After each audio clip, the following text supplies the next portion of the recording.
Olá, bem-vindos a mais uma conversa.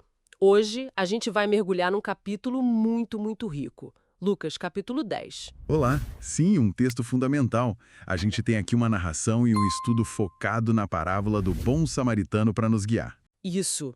E a nossa ideia é tentar entender melhor, sabe? A missão que Jesus dá aos seguidores e aquela resposta dele tão forte sobre quem é o nosso próximo. Vamos lá? Vamos.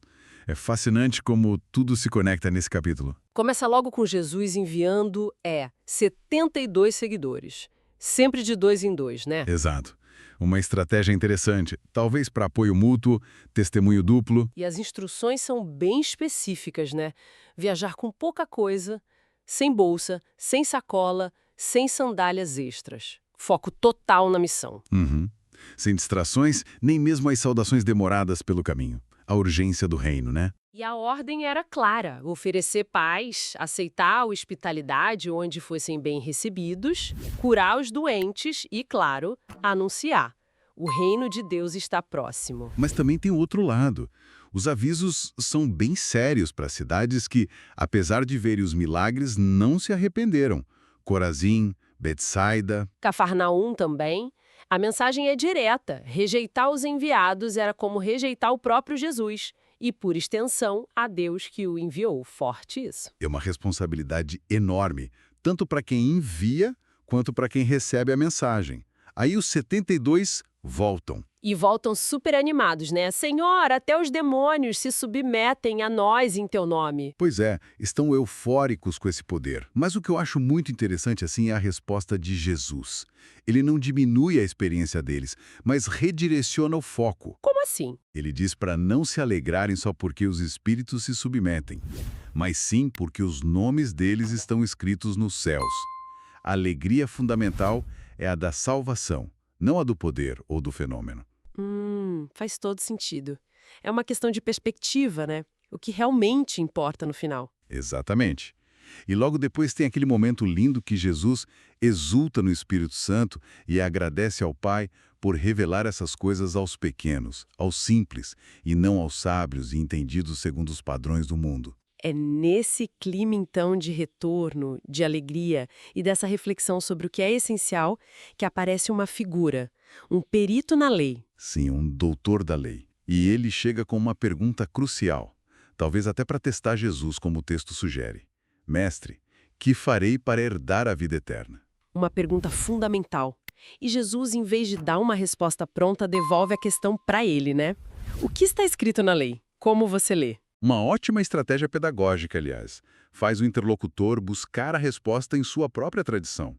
E o homem responde corretamente. Sim, ele cita os dois grandes mandamentos. Amarás o Senhor teu Deus de todo o teu coração e ao teu próximo como a ti mesmo. Perfeito. E Jesus confirma. Respondeste corretamente. Faz isto e viverás. Parece simples, né? A resposta estava ali, na lei que ele conhecia tão bem. Pois é. Mas aí vem o ponto. O texto diz que ele, querendo justificar-se, insiste. E quem é o meu próximo? Ahá, essa pergunta muda tudo. Ele quer uma definição, talvez um limite, né? Quem entra nessa categoria de próximo? A quem devo amar? Exatamente. E é aí que Jesus, ele não dá uma definição teórica, ele conta uma história. Uma parábola. A famosa parábola do bom samaritano, que começa com um cenário bem realista. Tem um homem descendo de Jerusalém para Jericó, uma estrada conhecida por ser perigosa, cheia de assaltantes. E acontece o esperado.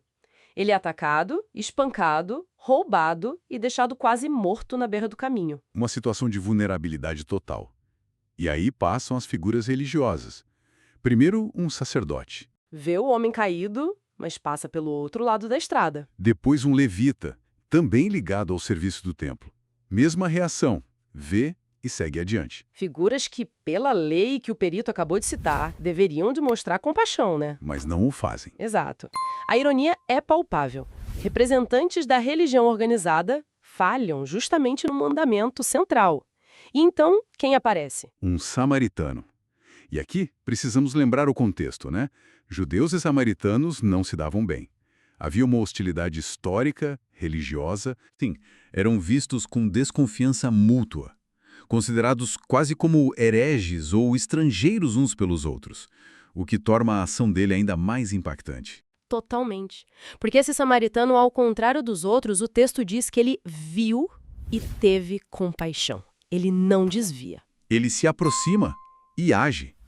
Limpa as feridas do homem com óleo e vinho, que eram usados como antissépticos e analgésicos na época, né? Isso, enfaixa as feridas, coloca o homem sobre o seu próprio animal, quer dizer, ele provavelmente continua a pé, leva-o para uma hospedaria e cuida dele durante a noite. E não para por aí. No dia seguinte, antes de seguir viagem, ele dá dinheiro ao dono da hospedaria, 2 denários, que era uma quantia significativa, tipo o pagamento por 2 dias de trabalho, e diz: cuida dele. O que você gastar a mais, eu te pagarei quando voltar. É uma compaixão que vai até as últimas consequências, prática, generosa, sem esperar nada em troca. Completa. Cuidado imediato, cuidado continuado e responsabilidade financeira. Impressionante. Aí, depois de contar a história, Jesus vira o jogo. Ele pergunta ao perito na lei: na sua opinião, qual destes 3 foi o próximo do homem que caiu nas mãos dos assaltantes? A pergunta não é mais quem é o meu próximo, mas quem agiu como próximo. A perspectiva muda da identidade para a ação. E a resposta do perito, mesmo talvez a contragosto por ter que elogiar um samaritano, é inevitável. Aquele que usou de misericórdia para com ele. Bingo! Jesus então simplesmente diz: vai e faze tu o mesmo. Aquele faze isto, amar a Deus e ao próximo, e viverás, do início, ganhou um rosto, uma ação concreta. Uau! É uma redefinição poderosa. Próximo não é quem mora perto, ou quem é da mesma religião ou etnia. Não. Próximo é quem se aproxima com misericórdia de quem está em necessidade, superando qualquer barreira. É uma definição baseada na ação compassiva. E isso conecta perfeitamente com a missão dos 72, né? Anunciar o reino e curar, ou seja, agir com compaixão. Verdade, a proclamação e a prática andam juntas, não dá para separar. De forma alguma, a autoridade espiritual que os 72 experimentaram só faz sentido se estiver ancorada nessa misericórdia ativa que o samaritano demonstrou. Então, pensando em tudo isso, o que a gente pode levar de Lucas 10? Para mim, fica muito forte essa ideia de que a fé verdadeira não é só falar, mas é agir, é ser próximo ativamente. Sem dúvida. É quebrar nossas próprias barreiras, nossas próprias ideias de quem merece ou não a nossa compaixão. A parábola foi radical na época por colocar justamente um inimigo como exemplo. Sim, e isso nos deixa com uma pergunta, né? Com certeza. Como essa história ressoa hoje?